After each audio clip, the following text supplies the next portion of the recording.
All right, just right on time. I was getting ready to go to some phone calls. You guys hang on. We'll go to the phones here in just a minute from all the frivolity from last hour. But right now, Trump's taking questions at the White House. Will this send the market up or down after today's market run? Let's take a listen. He's taking questions. First time going to the Supreme No, Court? I went once before with the opening of the Supreme Court in the last administration. And which justices will you be listening for most closely? I love a few of them. I don't like some others. And you say what you want, but you have the ones that were appointed by Barack Hussein Obama and Biden. I don't care how good your case is. You can have the greatest case ever. They're going to rule against you. They always do. And it's not supposed to be that way. Now, the Republicans tend to be very different. They want to show how honorable they are. So a man can appoint them and they can rule against him. It's so proud of it. We're so proud we ruled against Trump.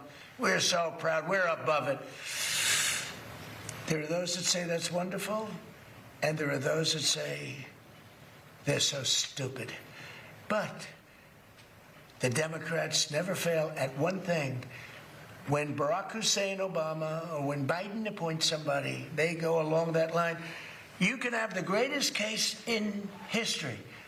And almost, I guess I have to say almost, maybe I don't have to say it, almost without fail, those people, 4 of them, sometimes 5 of them, but 4 of them will vote against you. You don't have a chance. You don't have a chance. And that's not what the court system is. Now, the Republican appointees tend to go, and this has been long before me. This has been for many years. Some people would call it stupidity. Some people would call it disloyal. Some people would say they're right in doing it. And I don't mind being right, but the other side almost never does it. Almost. I think you could find maybe a couple of instances. Almost never does. When a Democrat appoints a judge, and I'm talking about judges, not just justices, you go before some of these Democrat judges in Washington, D.C., and you don't have a chance. That's why I gave pardons to hundreds of people that were so badly treated, having to do with J6. Yeah? President next. Oh, do you have a question? Yeah. Let's go. I didn't see you over there. Sorry. You've been so nice. Here we go. Now she's gonna hit me with a bad one. Go ahead. On the Safe America Act, Mr. President, do you still think it's going to pass? Were you I signed? don't know. It's the craziest thing. The Democrats are totally against it. Again, they're unified. I think maybe you would have Fetterman, who I have a lot of respect for, but the Democrats are unified against it, and you need Democrat votes. Unless you do something smart called the filibuster, terminate the filibuster, which they should do. Republicans should do that, but there are a couple of Republicans that maybe they're not so smart, because the Democrats will do it on the first day in office, maybe the first hour. It's a question, will it be the first hour or the first day? So who can believe that a person, you can't even get it to the floor, that a person wouldn't vote for, think of it, for citizenship, proof of citizenship, for voter identification. And we also added one. We added mail-in ballots. Mail-in ballots with exceptions for the military, for people that are sick, people that are traveling, for the disabled. We have very generous exceptions. But who would believe that that would be possible not to get those things to vote for? And then we added, best of Trump, we added no men and women's sports. Different subject, but we added that, and we said no transgender mutilization of our children. These are all 90, 95, maybe 98 in some cases, maybe 99 in terms of those first two. If you talk about the first two, I think at 98, 99% voter identification, right? Wouldn't you think? Don't you think it's nice with picture? Wouldn't you think it's nice when the Democrats had their convention? I remember it so well. You had to have identification to get into the arena, and they had a card that was bigger than most of their chests. And it had everything. It had their picture. And if you didn't have that card, they threw you away. In New York City recently, we had a big snowstorm. Mayor Mandami he called out for people to shovel snow. but you had to give identification with picture. If you didn't have, and it wasn't one identification, you had to have two. So to shovel snow in New York City, you need identification, double with picture. But to vote, which is maybe our most cherished thing, you don't need. They don't want voter ID, the Democrats, because they want to cheat. The problem is we need their votes. In order to get it, you need their votes. And look, they know their policy is so bad. They know that if they gave those votes, they might never win another election. So they're fighting like hell. Would you sign something? They're actually fighting for their survival because their policy, the Republicans have great policy, smart policy, strong borders, low interest rates, low taxes. We just gave you the largest tax cut in history. All these great policies, you know, we want a strong military. Look at our military. We have the strongest military. Look what happened in Venezuela. It was so incredible. People said the greatest military maneuver they've ever seen. Look what's happening in Iran. We're totally unchecked. Everything's been bombed out. They have no anti-aircraft protection. They have no nothing. They don't have anything. Look at our military. The Democrats don't want that. And when I read the fake New York Times, you take a look at it, it's like, oh, they're putting up a good fight. They're not putting up a fight. They're not even shooting at us, okay? We have planes are just ruling the sky. We have airplanes. Those two. We have airplanes, nice, right? Lincoln with a little modern touch. The great Benjamin Franklin with a little modern touch. But think of it. They are roaming the skies over Tehran. They're not even being shot at because their equipment's been totally decimated. They have nothing to shoot. They have no Navy. They have no anything. And just think about this. They have no Navy. They have no military. They have no nothing. They're losing. They admit they're losing. They're begging to make a deal. And if you read the fake New York Times, a corrupt newspaper, where I'm suing them and I think I should do very well, but you would almost think, who's winning? It's so fraudulent. But just to finish up with the New York Times, if you read the New York Times prior to my election victory, including the first one, and the second one too, I won 3 times. I won 3 times convincingly. But let's go to the third victory. If you read the New York Times, you would say, oh, Trump's going to lose. But I won in a landslide. I won the popular vote. I won the Electoral College in a massive number, right? Massive. I won the counties, 86% of the counties I won. All of these different things. Winning the popular vote for Republicans, pretty amazing. But if you read the New York Times for months and months and months, you were hearing, oh, Trump is doing so badly. We have to straighten out our media. The reason their circulation is way down, the New York Times circulation, has gone way down. Washington Post is almost extinct. The papers that are being dishonest, papers generally, people don't believe the media. And to finish, I got 93% bad publicity. Some people say 97, but between 93 and 97. A person that gets 97% of bad stories, maybe Caroline's doing a poor job, I don't know. She's my representative. You're doing a terrible job. Should we keep her? I think we'll keep her. But I get 93 to 97% bad press, fake press, all fake. I won in a landslide. When you get 93 to 97 bad stories, bad press, and you win in a landslide, you know what that says? People don't believe the press. And when people don't believe the press, that's a very bad thing for our country. And when you look at, let's say, the New York Times or the Washington Post, the stories are so fake. Wall Street Journal, too, a lot of bad stories. I don't know what happened to them, but they're bad. Their circulation went way down. Wall Street Journal, I don't know if you saw the numbers that came out yesterday. New York Times, way down. Wall Street Journal, way down. Washington Post, #1, way down. Because people don't believe them anymore. And until they get, it's not the paper, it's not the big, it's that they have no credibility anymore, which is a very sad thing for our country. Thank you very much, everybody. Thank you, Brad. Thank you, Brad. Thank you, Brad.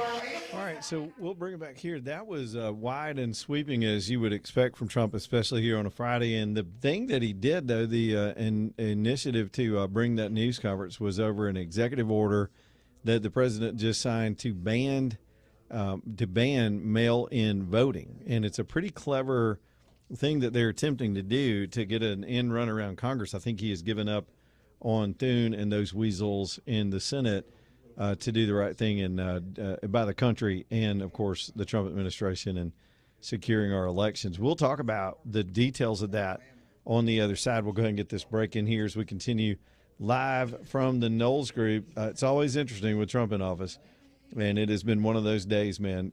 Good news conference. Birmingham Broker bringing you the show tonight, bhambroker.com, downtown Birmingham.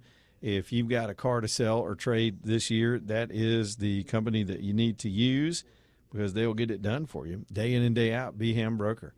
Repping that car out into the retail environment, so you're not getting a retail price when you go to trade one in. You're getting an actual, you're getting a retail price, not getting a wholesale price. Wholesale is what the dealers are going to give you. And again, I'm not faulting them. This is what they want to do. This is what their business is to buy low and sell high like everybody else. AJ, I'm having trouble getting that graphic off the screen. I can do that during the break. It's Birmingham Broker. Y'all, they've got a new line of business, too, opening up down there at the location, which I'm excited about. A big sort of ribbon-cutting grand opening for them, too, coming up on April the 11th. We'll be telling you more and more about that as we roll along. It's electric motorcycles. They're all the rage. Really cool-looking vehicles that they have down there, especially for the kids this year. Y'all go check that out down at Birmingham Broker while you're also doing your other deals. BHAMBroker.com. BHAMBroker.com. We'll be back here in just a minute. Stay tuned.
All right, y'all, 522, Leland Live, Talk 99.5, Alabama Bass, bringing you the show this hour, too.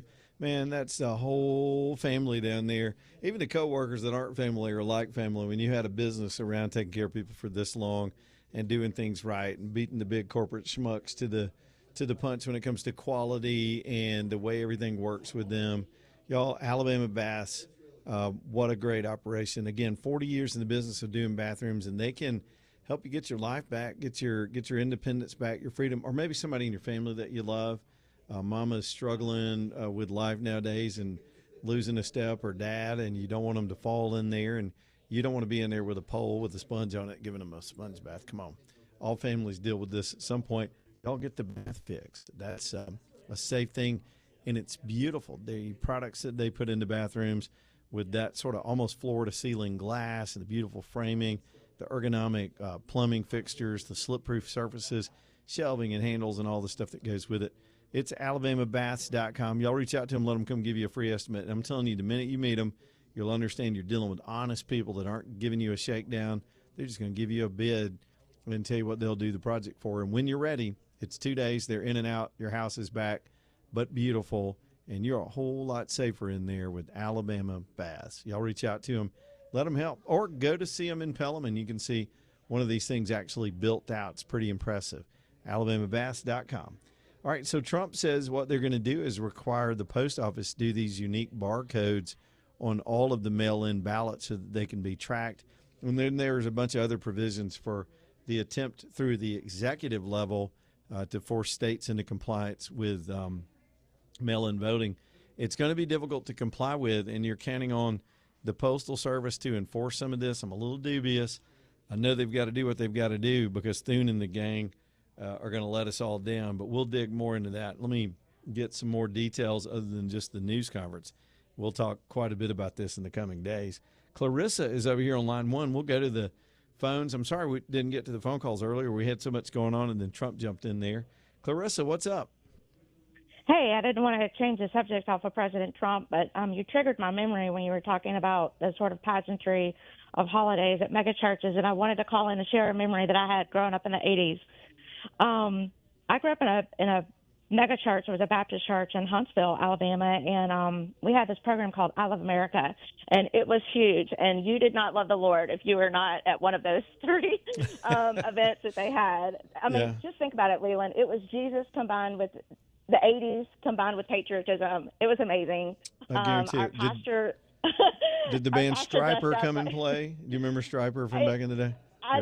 I don't remember that, but I do remember that our precious pastor that is no longer with us. He did look like Abe Lincoln, and he would put on a top hat and a suit and dress up like Abe Lincoln. Oh, they had the strobe lights. They had this big living flag where the choir would dress in blue or red or white and be in the stands of this big living flag and perform, and they would have different branches of the military come up, and we would salute all of them. And I just got to thinking while you were talking, I bet you money that is one of the reasons that 4th of July is still my favorite holiday now at 50 years old. So.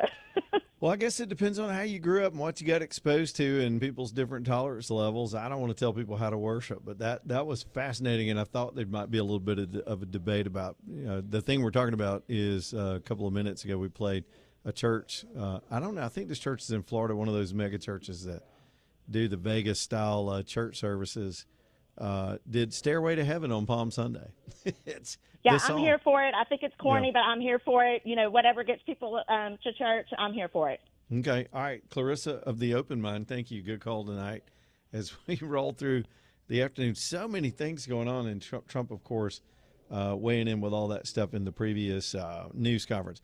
One of the other things he said, and we've gone back and forth talking about the Iranian situation, that he feels like he's been saying this, that we're winding down the last couple of weeks of whatever our goals and activity were laid out in the beginning to be, and that we'll be wrapping things up soon. I think that's going to add to the encouragement that the markets saw today as we had a 2.5% rise in the Dow, almost 4% on the Nasdaq.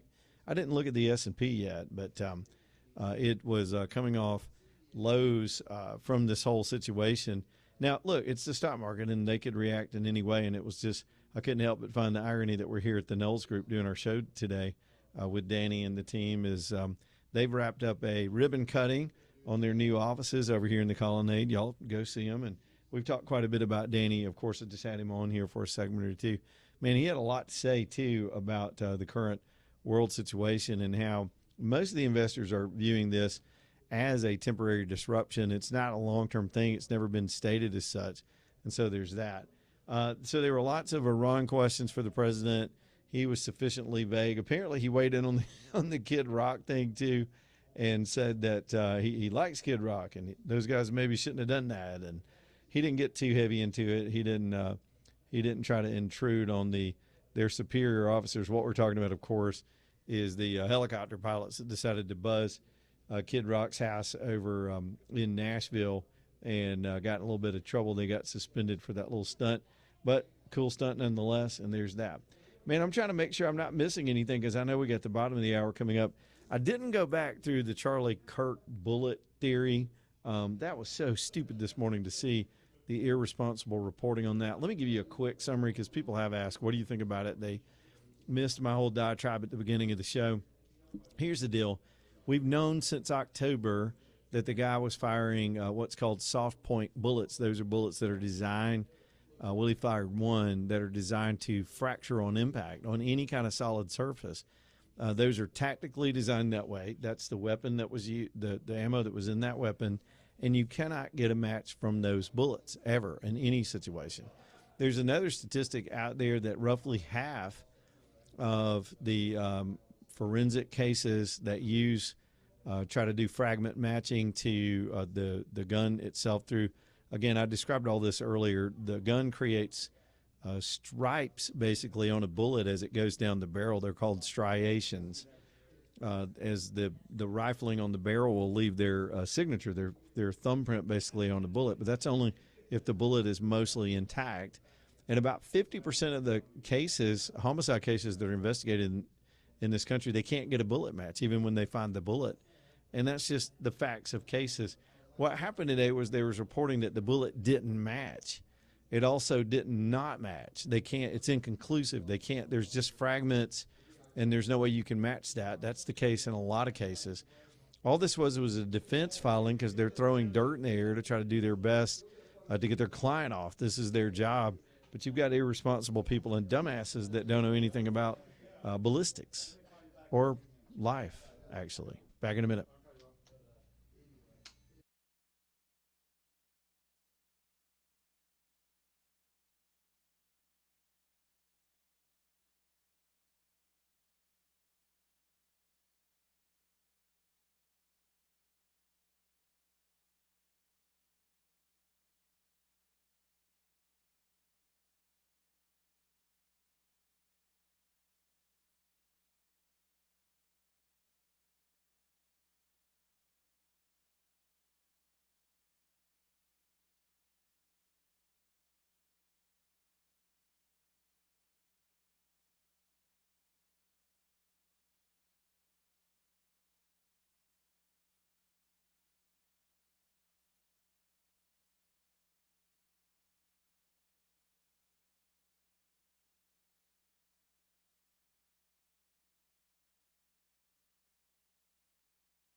All right, it's 5:35, Leland Live. Let's go talk to our buddy Thomas. He's over at Stockton Mortgage getting ready to help people out. Thomas, what's going on with you this afternoon, man? Man, we are finishing up this month, and, man, we're finishing up on a high note, man. It's we love helping clients, and we love, talking to people and making them feel like they're not just another number. And, that's never been more evident than today. We had one of your listeners call us. Actually, it's 12 days from today backwards. So they contacted us on the 19th, which is only 8 business days. They contacted us. They had been dealing with a lender from out of state online, and they called and was just asking questions. They had been family is listeners, and their listeners, like their whole family, are your loyal listeners. So I'm sure they're listening right now. Family said, "Hey, you need to call these guys because what y'all are telling us doesn't sound right." So they just called and was just asking questions about what they were getting told. And so I answered all their questions, and they were like, what they were being told was not correct. So they said, "Well, would you look at our loan?" And I was like, "Of course, I would love to." And so we took their application, and today we closed on their home in 8 business days. So, Outstanding. We love stories like that. We love helping people. We love getting them in their new home. And again, we love just answering questions and making people feel comfortable and just taking the time to explain things and explain what's going on and give them their options on why this loan is the best scenario, or why, showing them the different programs that are available to them and explaining in detail what's better and what's the best options for them, because that's really what they're paying for. When you go and you talk to a mortgage professional, you are paying for their expertise and for them to be able to explain in detail why one mortgage program is better for you than another one. And if they can't explain that to you, then you need to get up and walk out. If they can't tell you and explain in detail why this program is better than the other one for you, then you're not talking to the right professional. So we were able to get them into the right program for their needs, and they are new homeowners tonight. And, man, I could not be more proud of our team. And it does take a team. It's not just me. It's not just one person. It is an entire team here at Stockton that puts this thing together. And, man, I could not be more proud to be a part of this organization and everything that we did from top to bottom, and just love it. And so would love to help anybody out there that is looking to purchase or refinance or build a new home. Would love to help you guys. So give us a call tonight. We are here wanting to help you guys, 205-859-8859 or savewithstockton.com.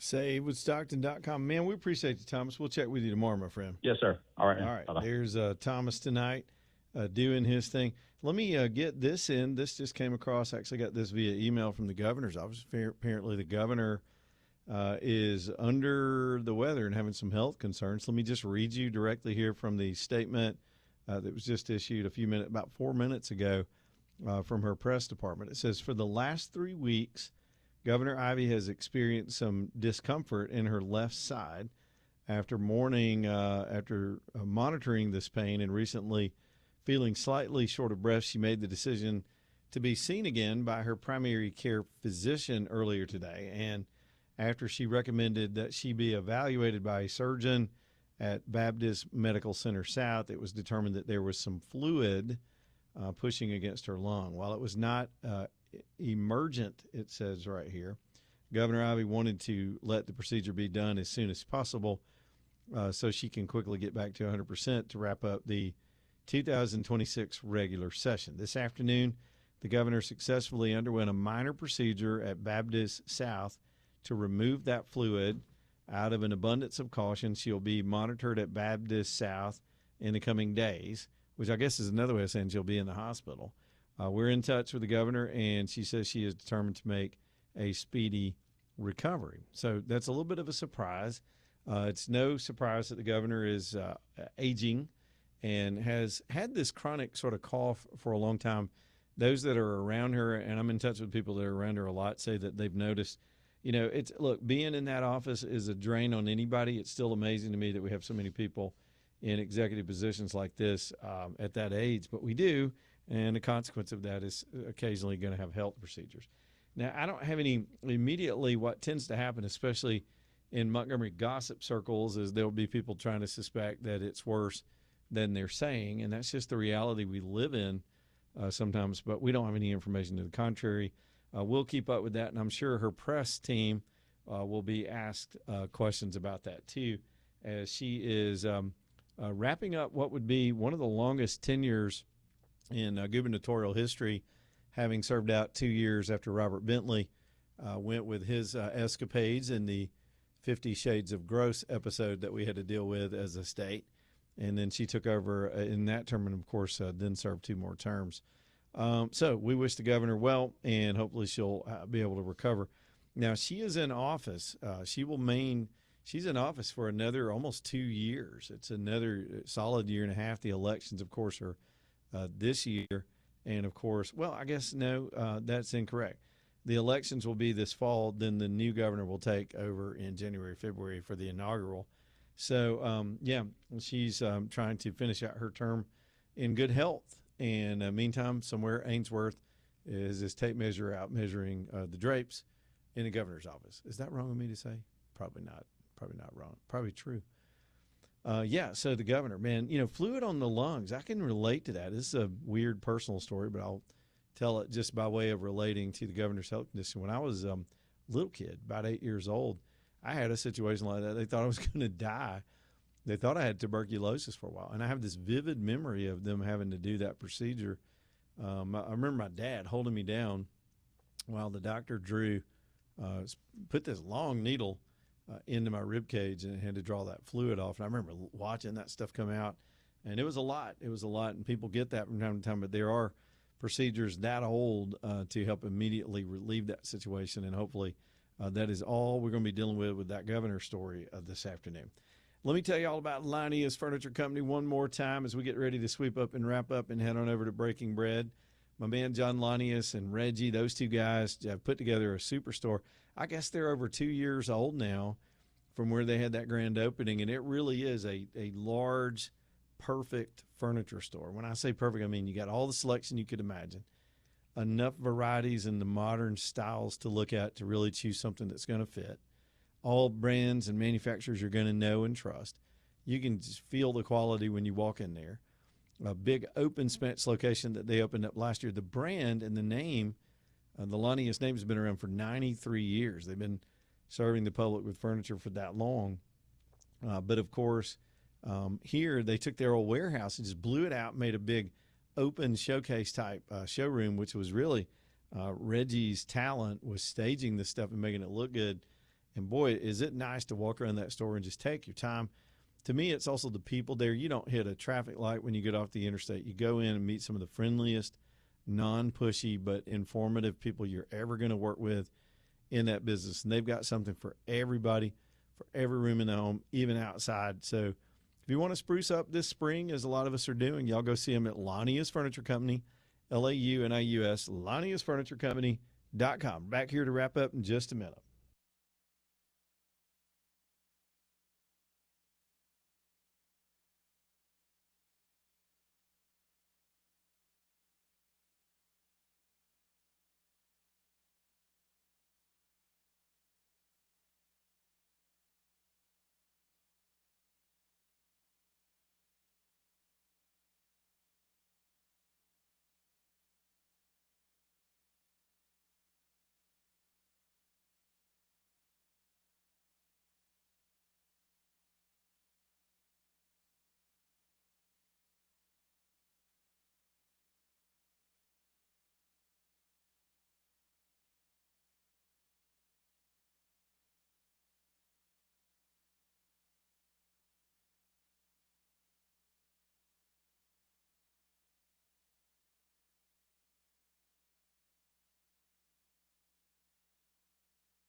That is exactly where we're about to head here in just a minute as we wrap up over here at Danny Knowles' shop in the Knowles Group. If you've been watching online today, wondering where I am, what's in that little room?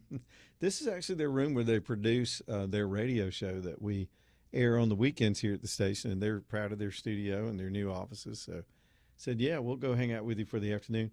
Here's the thing, though, they all left. AJ, they just bolted. Nobody wants to work as late as you and I do. No. Did they tell you to go ahead and turn off all the lights and sweep up and all that stuff as well too? Yeah, they got a broom. They showed me where the light switch in the door was, and I was like, I got this. Nobody wants to hang around and watch me pack up all this gear. I'm just kidding. They've been so good to us over here, and they had a nice event. We appreciate them including us, and it's good to see my old friend Danny and him to be on the air with us. We had a great segment with him about all the activity of the market today. Let me get into a couple more things, and then I know we got to wrap it up. Trump, when I saw the renderings for the Trump Presidential Library, it was stunning. I mean, this massive gleaming tower over downtown Miami. Trump doesn't do anything small. The minute I saw the footprint of that building, I thought they're going to use it for more than the library. That's too much square footage. And so the renderings came out today, and they were all animated, and it was a good-looking presentation for Trump's library. But he said this afternoon, among the many things in that news conference, that they're going to also use it as a hotel. Makes perfect sense. That's the way a developer thinks. Get the highest and best use out of a facility, out of anything that you would construct or invest in. And why have a presidential library? A lot of these libraries, they get constructed with donor money, and they put them everything is considered donor money. And I think there's a little bit of tax contribution to some of them because the archives can participate with them, and sometimes you have the Secret Service protection from time to time. So, but it's largely a donor-driven thing, and we've compared the architecture to Obama's library, which is just bleak and scary looking, like a bad guy lair on an Austin Powers movie. But and that's an understatement. This thing is ugly. It's the ugliest building I've ever seen. Not an overstatement. I've seen some ugly buildings. And so somebody conceived it and constructed it, and it's been under budget. It's been years. How long has it been since he was in the presidency? They're still not completely done with it. So the contrast couldn't be any greater. But the model for how to run it, this is what struck me when I was listening to what Trump said about his own library.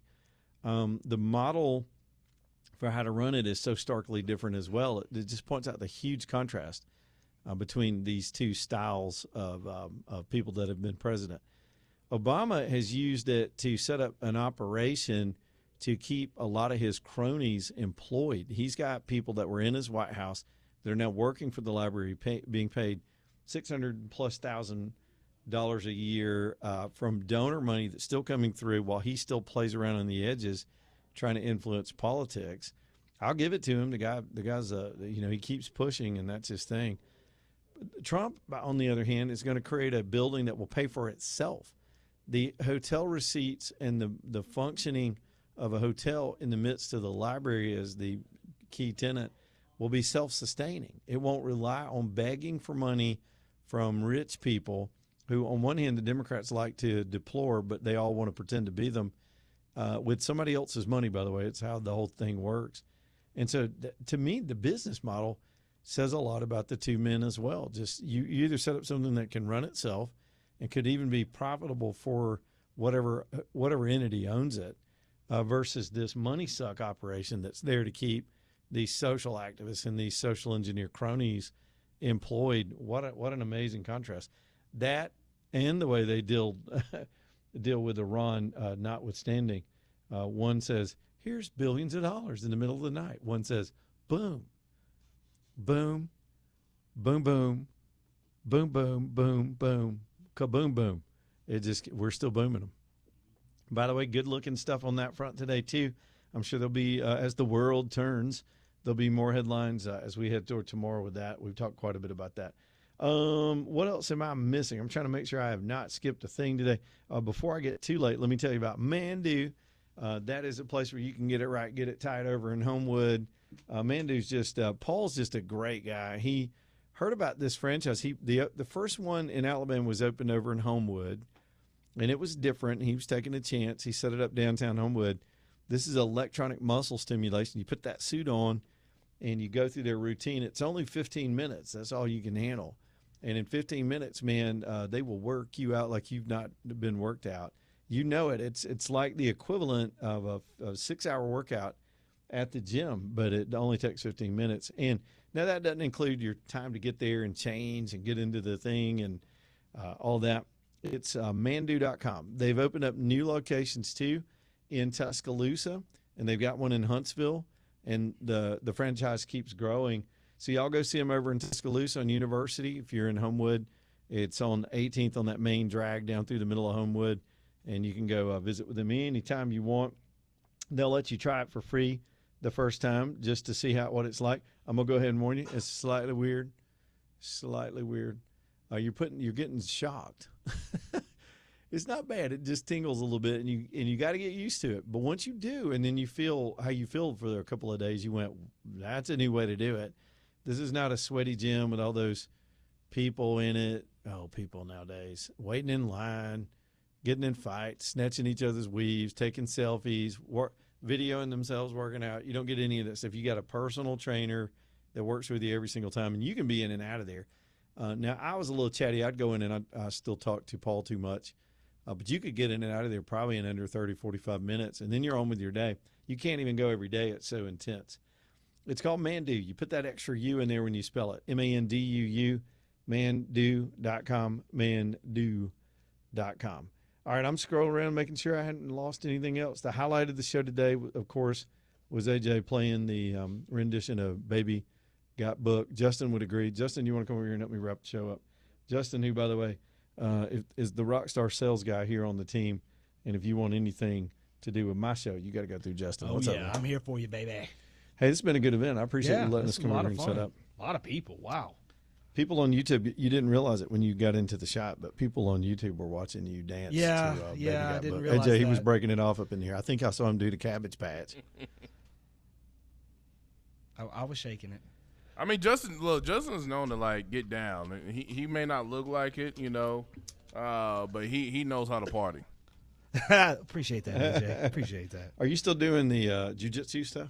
So, yes, I haven't been going nearly as much. But, yeah, I still get out there and get my butt kicked on a pretty regular basis. It's a heck of a workout, and man, so does like it hurt. little kids come in there from middle school and kick your ass. I'm talking 18, 19, 20-year-olds that get in there and just whoop my 41-year-old butt. Man, it hurts. It's after rough. 40. It's rough. 40. Oh, here's another headline. We just keep getting stuff today. Y'all ready? I want cold reaction from you and AJ. The Army pilots that were suspended for buzzing Kid Rock's house have just had their suspension lifted by Pete Hegseth. Go Pete. Go Pete. Yeah. Well, Kid Rock had to give him a call like, hey, come on, man. Like, come on, man. Come on, man. Because I'm a cowboy, There you baby. Let me just read this here. It said, pilot suspension. This is Hegseth's account, I guess. It says, thank you, Kid Rock. U.S. Army pilots, suspension lifted, no punishment, no investigation. Carry on, Patriots. Hey, there you go. Y'all, it was a good. I was torn on this at the beginning of the show, and AJ and I had, I guess, a similar take. Rules are rules, especially in the military. Yeah. I mean, you get busted down for your uniform being all jacked up, or doing other it's the little things that add up. So I could see how the ground level commanders thought you deviated from the flight plan. Yeah, sure. You did this was unauthorized, and you did it. You can't just do that in a disciplined military. But at the same time, the PR hit that the Army just got for recruitment and the morale boost of these guys buzzing Kid Rock's house. And suspending them? You can't buy that. Suspending them Yeah, for there's that? always Like, some. Give them a little slap on the wrist. There's always some bureaucrat down on the level. And they were in an Apache helicopter, which of course the song Apache Jump on It. Jump on It. That was actually written about a helicopter. People don't realize what that was about. They think it was a slur toward American Indians, and it was not. Wow. By the way, you cannot get away with putting that song out in 2026. I'm just saying. Oh, no. Not even close. All right, that's enough from over here at the Knowles Group. Y'all have a good Tuesday, and we'll be back tomorrow. Stay tuned for our friends over at Breaking Bread. AJ, what you got, man? I'm done. I'm out. Hey, look, you go ahead and pack up and make sure you turn off all the lights. Take out all the trash. I will. I'm gonna take it. This place gonna be better than we left. Better than we found it. And then all that food that was there for, just go ahead and take it home. You know, We're gonna go eat everything out of the company fridge. Take bites out of people's stuff and put it back. Yeah, if there's no name, it's free claim. Yeah, that's true. You know, that's true. So, all right. Well, look, we about to go ahead and get this show started here with Breaking Bread. We got the crew coming in now, and well, you enjoy yourself.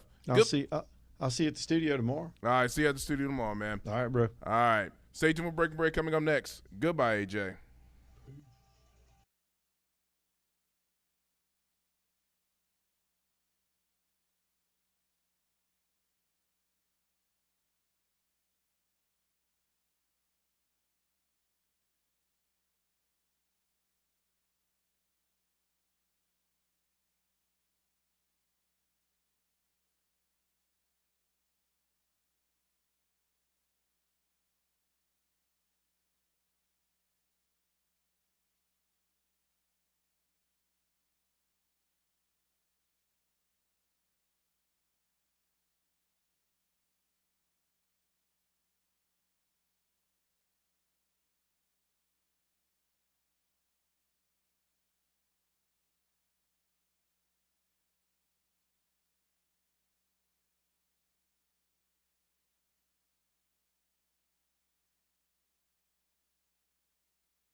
Glory to God in the highest, peace on earth and goodwill towards all y'all, man. What's happening?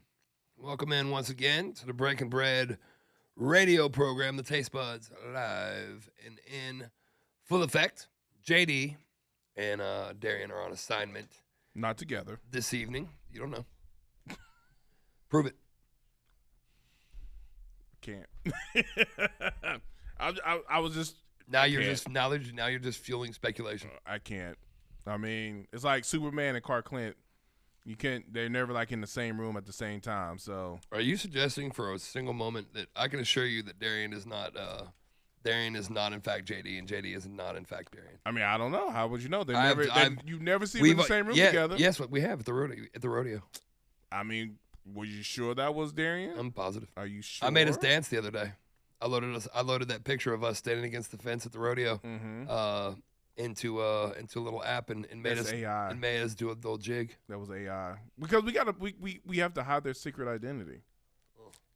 You know, I'm gonna rat them out. They ain't paid enough for me to hide nothing. See, but you were just having their back. I know. I changed my mind. Your check didn't clear either, huh? Speaking of Redland Rifle, if you're looking for a piece for some peace of mind, Redland Rifle's not hard to find. Highway 280, in between the tire place and the extremely mediocre steak joint that everybody seems to love for some reason. Can't figure it out. But between those two places, there's excellence.